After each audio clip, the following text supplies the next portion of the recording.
नमस्कार विद्यार्थी मित्रांनो, या ठिकाणी बोनस मार्क विषय अपडेट सीईटीने नोटिफिकेशनद्वारे दिलेला आहे। बघा इथे शिफ्ट वाईज सांगितलेलं आहे की कोणत्या बॅचला कोणत्या शिफ्टला त्या ठिकाणी मार्क भेटलेले आहेत। एक एक करून आपण सगळं बघणार आहोत। तर सगळ्यात पहिल्यांदा तुम्हाला मी सांगू इच्छितो की ही नोटिफिकेशन ऑफिशियली कुठे आलेली आहे, तर आपली जी cetcell.mahacet.org आहे ना वेबसाईट, त्या ठिकाणी ही नोटिफिकेशन आलेली आहे। बघा इथे 30 मे 2026 रोजी PDF इथून आहे ही, आणि नोटीस आहे first attempt PCM MST CET objection redressal, म्हणजेच की आक्षेप निवारण। तर आपण ही जी PDF आहे ती बघूया ओपन करून। बघा 29 मे 2025 ची नोटिफिकेशन आहे। काय म्हणत आहेत ते की 19 मे 2026 रोजी त्यांनी MST CET 2026 PCM ग्रुपची फर्स्ट अटेम्प्टची जी आन्सर की आहे ती त्या ठिकाणी त्यांनी रिलीज केलेली होती। आणि कशाची होती ती, तर 11 एप्रिल 2026 ते 20 एप्रिल 2026 या दरम्यान जे 16 सेशन झाले MST CET फर्स्ट अटेम्प्टचे, त्याची आन्सर किती होती त्याच्यावरती त्यांनी ऑब्जेक्शन रेज करण्यासाठी वेळ दिलेला होता।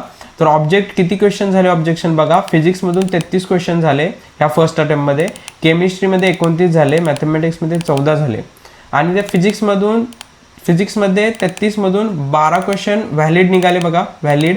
आणि केमिस्ट्री मध्ये 29 मधून 2 व्हॅलिड निघाले, मॅथमॅटिक्स मध्ये 14 मधून 2 व्हॅलिड निघाले। ठीक आहे, तर आता मार्क कोणाला भेटणार इथं त्यांनी डिटेलमध्ये दिलेला आहे। बघा एक एक करून आपण बघूया तुमची याच्यामध्ये शिफ्ट येते का बघा। तर 11 एप्रिल मॉर्निंग शिफ्ट त्या ठिकाणी 1 मार्क भेटत आहे फिजिक्ससाठी। हा क्वेश्चन नंबर आहे, स्पेसिफिक आयडिया आहे तुमच्या आन्सर की मध्ये हा असेल, बघा चेक करा। 11 April evening batch physics 1 mark भेटत आहे। 13 एप्रिल इव्हिनिंग बॅच फिजिक्ससाठी 1 मार्क भेटत आहे। त्यानंतर 13 एप्रिल इव्हिनिंग बॅच फिजिक्ससाठी 1 मार्क भेटत आहे। 15 एप्रिल मॉर्निंगसाठी फिजिक्ससाठी 1 मार्क भेटत आहे। त्यानंतर 15 एप्रिल इव्हिनिंगसाठी फिजिक्ससाठी 1 मार्क भेटत आहे। 16 एप्रिल इव्हिनिंग फिजिक्ससाठी 1 मार्क भेटत आहे। त्यानंतर 16 एप्रिलसाठीच इव्हिनिंगमध्येच फिजिक्ससाठी पण 1 मार्क भेटत आहे। त्या ठिकाणी क्वेश्चन ID वेगळा आहे बघा, 16 2 वेळा झाले, इव्हिनिंग पण 2 वेळा झाले, पण इथे क्वेश्चन ID वेगवेगळा आहे। तर हे क्वेश्चन ID तुम्ही जर 16 एप्रिलचे असाल किंवा कुठल्याही डेटच्या ह्यापैकी कुठल्याही डेटच्या असाल तर हे क्वेश्चन ID पण तुमच्या आन्सर की मध्ये आहेत का चेक करा। पुढे बघा 17 एप्रिल इव्हिनिंग बॅच फिजिक्ससाठी 1 मार्क, 19 एप्रिल त्या ठिकाणी इव्हिनिंग बॅच 1 मार्क, 20 एप्रिल इव्हिनिंगसाठी 1 मार्क, 20 एप्रिल इव्हिनिंगसाठी फिजिक्ससाठी 1 मार्क, क्वेश्चन ID वेगवेगळा आहे या ठिकाणी।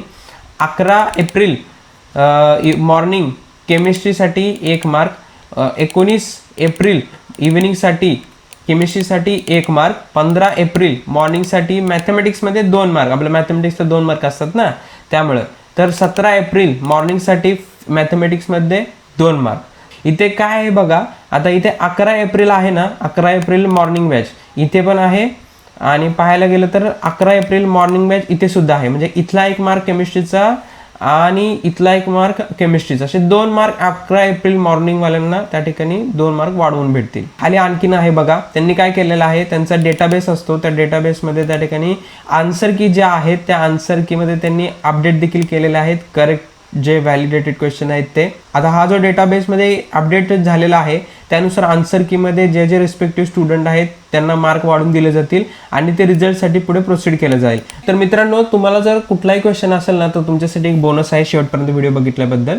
तुम्हाला काही डाऊट असेल ना तर मी डिस्क्रिप्शनमध्ये माझ्यापर्यंत पोहोचण्यासाठी चॅटची लिंक देत आहे, त्या चॅटच्या लिंकमध्ये मला तुम्ही तुमचा डाऊट व्हॉट्सअपवरती चॅट करा। आणि जर तुम्हाला डिस्ट्रिक्ट वाईज कॉलेजची फ्री लिस्ट हवी असेल तर तिथे लिहा please send district wise college list, मी तुम्हाला त्या ठिकाणी पाठवून देईन। ओके, सबस्क्राईब करा रे, मला 21,000 सबस्क्रायबर करायचे कंप्लीट होतील का, नक्कीच होतील, करून टाका सबस्क्राईब। भेटत पुढच्या व्हिडिओमध्ये, थँक्यू।